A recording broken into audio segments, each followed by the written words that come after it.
নমস্কার বন্ধুরা, বাঙালি রান্নাবান্না চ্যানেলে নতুন ভিডিওতে সবাইকে স্বাগত। আজ আমি বানিয়ে দেখাবো বাড়িতে থাকা গুঁড়ো দুধ দিয়ে যে কোনো পাত্রে মিষ্টি দোকানের মতন পারফেক্ট মিষ্টি দইয়ের রেসিপি, যা বানানো খুবই সোজা।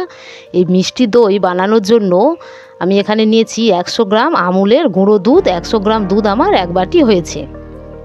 এবার গ্যাসে আমি কড়া বসিয়ে দিচ্ছি এখানে আমি 3 বাটি জল। 1 বাটি দুধের জন্য 3 বাটি জল আমি এখানে নিয়েছি। এই মাপগুলো অবশ্যই খুব জরুরি, একটু দেখে নেবেন। জল উষ্ণ গরম হয়ে গেলে দুধটাকে আমি দিয়ে দেবো। জল খুব গরম অবস্থায় দুধ দিলে দুধটা দোলা পাকিয়ে যেতে পারে, তাই উষ্ণ গরম হলে গুঁড়ো দুধ দিলে গুঁড়ো দুধ একদম গলে যাবে, দানা ভাব থাকবে না। দেখুন, দেখেই বোঝা যাচ্ছে যে কত সুন্দর গুঁড়ো দুধটা গলে গিয়েছে। এই দুধটাকে আমি ভালোভাবে জাল দিয়ে নেবো। দুধ ফুটে উঠেছে। এবার এখান থেকে খানিকটা দুধ আমি একটা পাত্রে তুলে রেখে দিচ্ছি। এই দুধটা আমি কি কাজে লাগাবো তা পরে আমি বলে দেবো। খানিকটা দুধ আমি এখান থেকে তুলে নিলাম।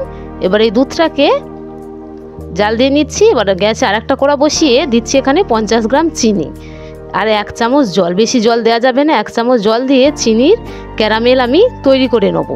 এইভাবে নাড়তে নাড়তে চিনির কালার এসে যাবে। এরকম নতুন নতুন রেসিপি পেতে আমার চ্যানেলটিকে একটা লাইক সাবস্ক্রাইব করবেন। দেখুন বন্ধুরা, কতটা সুন্দর কালার এসে গিয়েছে। ভালোভাবে নেড়েচেড়ে জাল দিয়ে নিয়েছি। এবার যে বাকি দুধটা আমি তুলে রেখেছিলাম সেইটা এর মধ্যে দিয়ে দিলাম। এবার ভালোভাবে নেড়ে নেড়ে চিনিটাকে গলিয়ে নেবো এবং দুধটাকে আমি ভালোভাবে জাল দিয়ে নেবো। দুধটা ভালোভাবে জাল দেওয়া হয়ে গিয়েছে।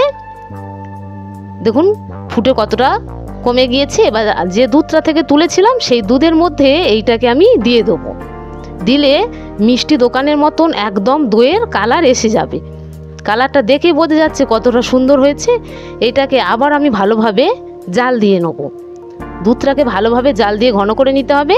আর দইয়ের সুন্দর সেন্ট আসার জন্য গোটা এলাচ দিলাম আর দিচ্ছি অল্প পরিমাণে চিনি। চিনিটা যে যার পরিমাণ মতন বাড়িয়ে কমে নেবেন।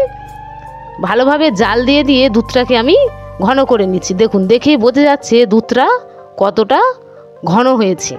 এবার এটাকে আমি বন্ধ করে দেবো। গ্যাসটা বন্ধ করে দিয়েছি। এবার অন্যদিকে আমি 4 চামচ টক দই আমি ছাঁকুনিতে ছাঁকতে দিয়েছি। টক দইয়ের ভেতরে যে জলটা ছিল সেটা বেরিয়ে গেছে। এই জলটাকে ফেলে দেবো। এটা টক দই বা মিষ্টি দই যে কোনো দইতেই করা যেতে পারে। এবার অন্য পাত্রের মধ্যে দইটাকে আমি ঢেলে দিচ্ছি। এবার ভালোভাবে টক দইটাকে আমি ফাটিয়ে নেবো। ভালোভাবে চেপে চেপে ফাটিয়ে নিলে দইয়ের মধ্যে দলা ভাব থাকবে না। দেখুন কতটা মসৃণ হয়ে গিয়েছে। দইটা ফাটা আমার হয়ে গিয়েছে। এবার যে দুধটা আমি জাল দিয়েছিলাম সেটা দেখুন হাত দিয়ে ডুবিয়ে দেখছি হালকা গরম আছে, খুব গরম নেই, আঙুল ডুবিয়ে রাখা যাচ্ছে। সেই দুধটাকে আমি এই দইয়ের মধ্যে দিয়ে দিচ্ছি। দইয়ের মধ্যে দিয়ে ভালোভাবে আমি টক দইয়ের সঙ্গে দুধটাকে মিশিয়ে নেব।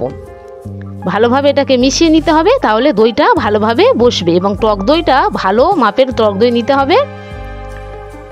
সব কিছু আমার ভালোভাবে ফেটানো হয়ে গিয়েছে। এবার আমি একটা গামলার মধ্যে যে পাত্রে দই বসাবো সেই 3টে পাত্র নিয়েছি। কাঁচের বাটি নিয়েছি, স্টিলের বাটি নিয়েছি আর একটা মাটির ভাঁড় নিয়েছি। এবার সবকটার মধ্যে আমি আজ দই বসিয়ে দেখাবো। এবার দই আমি এর মধ্যে দিয়ে দিচ্ছি। এইভাবে দই বানালে যে কোনো পাত্রেই বসালে দই খুব সুন্দর বসবে। দেখুন সবকটা দেওয়া হয়ে গিয়েছে। এবার ঢাকা দিয়ে দিচ্ছি।